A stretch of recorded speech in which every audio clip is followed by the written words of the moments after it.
మందిని ఇప్పుడు వైఎస్ఆర్సీపీ కార్యకర్తలపైన దాడి చేశారు. ఎందుకంటే ఆ 36 మందికి గాయాలైతే ఆ 36 మందికి జగన్మోహన్ రెడ్డి గారు చెక్కులు పంపిస్తున్నాడు. వాళ్ళకి కనీసం వాళ్ళకి కొంచెం ధైర్యం కల్పించడానికి, ఓకేనా, హాస్పిటల్ ఖర్చుల కోసం. నేను నిజంగా చెప్తున్నా, మంచిగా ఉండడం ఎప్పుడు బలహీనత కాదు, అవతల వ్యక్తిని గుర్తించడం గౌరవించడం ఎప్పుడు అసమర్థత కాదు. నేను ఇదే చెప్తున్నా. ఈరోజు చెవిరెడ్డి భాస్కర్ రెడ్డి అనే వ్యక్తి విద్యార్థి దశ నుంచి ఉద్యమాల్లో నుంచి వచ్చిన వ్యక్తి, చిన్నప్పటి నుంచి పోరాటాలు చూసి వచ్చినటువంటి వ్యక్తి. గన్నబెట్టి కాలుస్తానన్నప్పుడు, సెంట్రల్ జైల్లో తీసుకెళ్ళి చంపుతామన్నప్పుడు, తమిళనాడు తీసుకెళ్ళి గొడ్డును బాదినప్పుడు నేను బతికితే వెళ్ళి మరలా మీతో పోరాటం చేస్తాను తప్ప నన్ను వెళ్ళకుండా చూసుకోమని చెప్పినటువంటి వ్యక్తిని నన్ను మా ఊరికి వెళ్ళకుండా చూసుకోమని చెప్పి పోరాటం చేసిన వ్యక్తిని. ఈరోజు చెప్తున్నా, తన మాటలు నమ్మి, తన స్వార్థపూర్తి ఆలోచనలు నమ్మి తొందరపడి పల్లెల్లో కానీ గొడవలు చేసి, పల్లెల్లో కానీ ఒకరి మీద ఒకరు కానీ గొడవలకి దిగితే ఎవరిని కూడా వదిలిపెట్టే ప్రసక్తే లేదని కూడా తెలియజేస్తున్నా. ఒక్కరోజు ఆలస్యం కావచ్చు. ఎవడైతే అన్యాయంగా వైఎస్ఆర్ కాంగ్రెస్ పార్టీ కార్యకర్తలపైన నాయకులపైన చెయ్యి వేస్తారో దేనికైనా సిద్ధపడి పోరాటం చేసే వ్యక్తిని నేను. నాని గారు అనే వ్యక్తి ఎప్పుడు జైలు చూడలా, నాని గారిని ఎప్పుడు పోలీస్ స్టేషన్ చూడలా. చెవిరెడ్డి భాస్కర్ రెడ్డి అనే వ్యక్తి విద్యార్థి దశ నుంచి పోరాటాలు ఉద్యమాలు చూసి వచ్చిన వ్యక్తిని, హుందాగా ఉండాలనుకునే వ్యక్తిని, 5 సంవత్సరాలు నా పరిపాలనలో చంద్రగిరి నియోజకవర్గంలో అందరినీ గౌరవంగా చూసుకునే వ్యక్తిని, కన్నబిడ్డలాగా చూసుకున్నటువంటి వ్యక్తిని, చిన్న గొడవ జరగకుండా అందరిని ఒక్కటిగా కలుపుకుంటూ పోయిన వ్యక్తిని. అంత మాత్రాన అది బలహీనతని మా వాళ్ళు అంటున్నారు.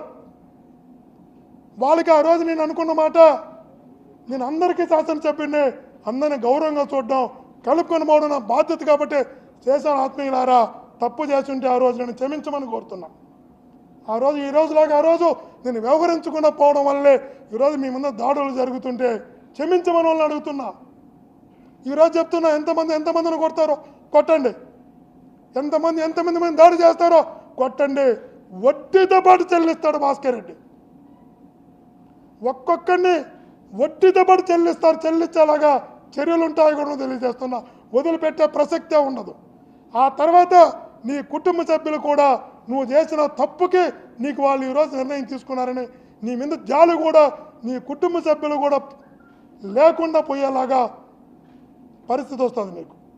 అందుకే వెయిట్ చేస్తున్నా. చేతగా కాదు, నువ్వు ముసుగులేసి కొడుతుంటే మా వాళ్ళు నా దగ్గర కన్నీళ్ళు పెట్టుకుంటుంటే ఓపిక పట్టమంటున్నా, భరించమంటున్నా. ఒకటే కారణం భరించమని చెప్పడానికి, ఒక్కటే కారణం ఈ పెయిన్ తట్టుకోమని చెప్పడానికి.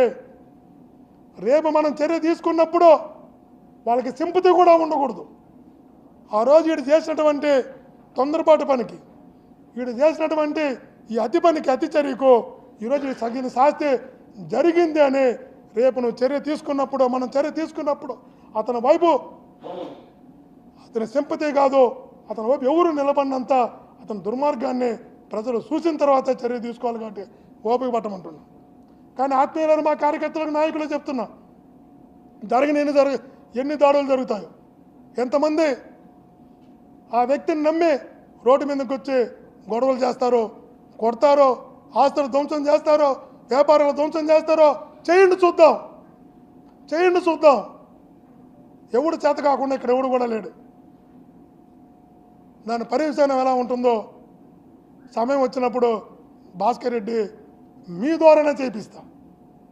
మీ ద్వారా ఎవడైతే ఈరోజు దెబ్బలు తిన్నారో ఆ దెబ్బలు తినే వ్యక్తే గౌరవంగా తలెత్తుకుని వాళ్ళ ఇంటి దగ్గరికి వెళ్ళి చర్యకి ప్రతి చర్య, దెబ్బతిన్న వ్యక్తే, అన్యాయం జరిగిన వ్యక్తే, అన్యాయం కాబట్టే వ్యక్తే రేపు యాక్ట్ చేసేలాగా అండగా నిలుస్తా. ఆ ఊరిపై నేనే నిలబడుకుంటా.